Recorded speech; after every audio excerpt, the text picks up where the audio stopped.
हमारे रफ़ीक मौलाना मुशीर नदवी साहब से दरख्वास्त करता हूँ कि वो आएँ और कलाम पाक का नजराना पेश करें।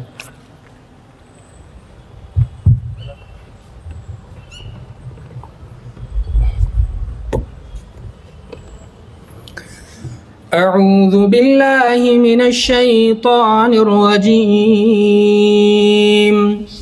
बिस्मिल्लाहिर्रहमानिर्रहीम। अलिफ लाम मीम।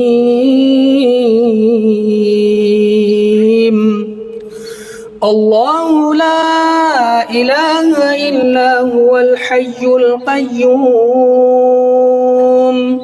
नज़्ज़ल अलैकल किताब बिल हक़्क़ि मुसद्दिक़न लिमा बैन यदैहि व अंज़लत तौरात वल इंजील मिन क़ब्लु हुदल लिन्नासि व अंज़लल फ़ुरक़ान। इन्नल्लज़ीना कफ़रू बिआयातिल्लाहि लहुम अज़ाबुन शदीद वल्लाहु अज़ीज़ुन ज़ू इंतिक़ाम।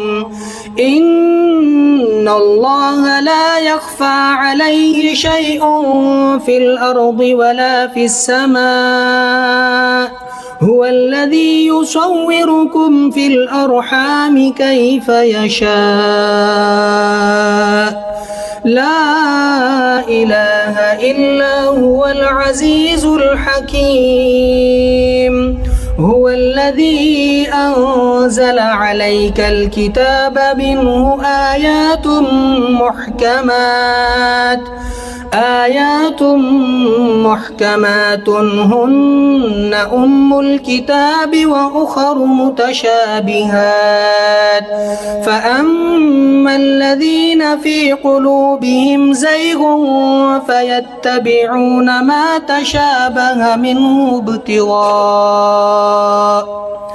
इब्तिग़ाअल फ़ित्नति वब्तिग़ाअ तअवीलिहि वमा यअलमु तअवीलहु इल्लल्लाह वर्रासिख़ून फ़िल इल्मि यक़ूलून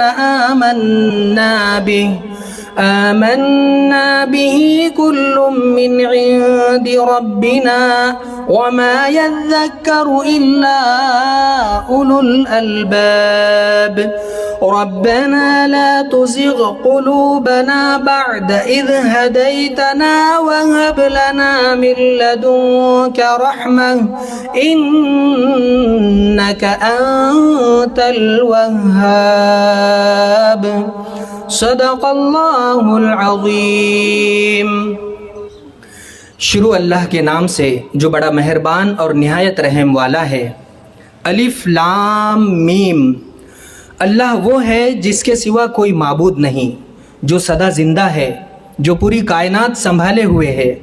उसने तुम पर वो किताब नाजिल की है जो हक़ पर मुश्तमिल है, जो अपने से पहली किताबों की तस्दीक करती है, और उसी ने तौरात और इंजील उतारी जो उससे पहले लोगों के लिए मुजस्सम हिदायत बनकर आई थी, और उसी ने हक़ व बातिल को परखने का मियार नाजिल किया।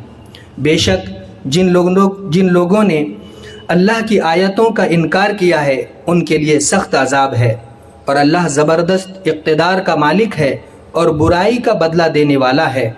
यकीन रखो कि अल्लाह से कोई चीज़ छुप नहीं सकती, न ज़मीन में न आसमान में। वही है जो माओं के पेट में जिस तरह चाहता है तुम्हारी सूरतें बनाता है। उसके सिवा कोई माबूद नहीं, वो ज़बरदस्त इक़्तिदार का मालिक है, आला दर्जे की हिकमत का भी। ए रसूल, वही अल्लाह है जिसने तुम पर किताब नाजिल की है, जिसकी कुछ आयतें तो मुहकम हैं, जिन पर किताब की असल बुनियाद है, और कुछ दूसरी आयतें मुतशाबे हैं। अब जिन लोगों के दिलों में टेढ़ है वो उन मुतशाबे आयतों के पीछे पड़े रहते हैं ताकि फ़ितना पैदा करें और उन आयतों की तावीलात तलाश करें, हालांकि उन आयतों का ठीक ठीक मतलब अल्लाह के सिवा कोई नहीं जानता। और जिन लोगों का इल्म पुख्ता है वो ये कहते हैं कि हम उस मतलब पर ईमान लाते हैं जो अल्लाह को मालूम है। सब कुछ हमारे परवरदिगार ही की तरफ से है और नसीहत वही लोग हासिल करते हैं जो अक्ल वाले हैं। ऐसे लोग ये दुआ करते हैं कि ऐ हमारे रब, तूने हमें जो हिदायत अता फरमाई है उसके बाद हमारे दिलों में टेढ़ पैदा न होने दे और ख़ास अपने पास से हमें रहमत अता फरमा। बेशक तेरी और सिर्फ तेरी ज़ात वो है जो बे इंतहा बख्शिश की खूगर है। सच फरमाया रब अज़ीम ने। माशाअल्लाह, शुक्रिया।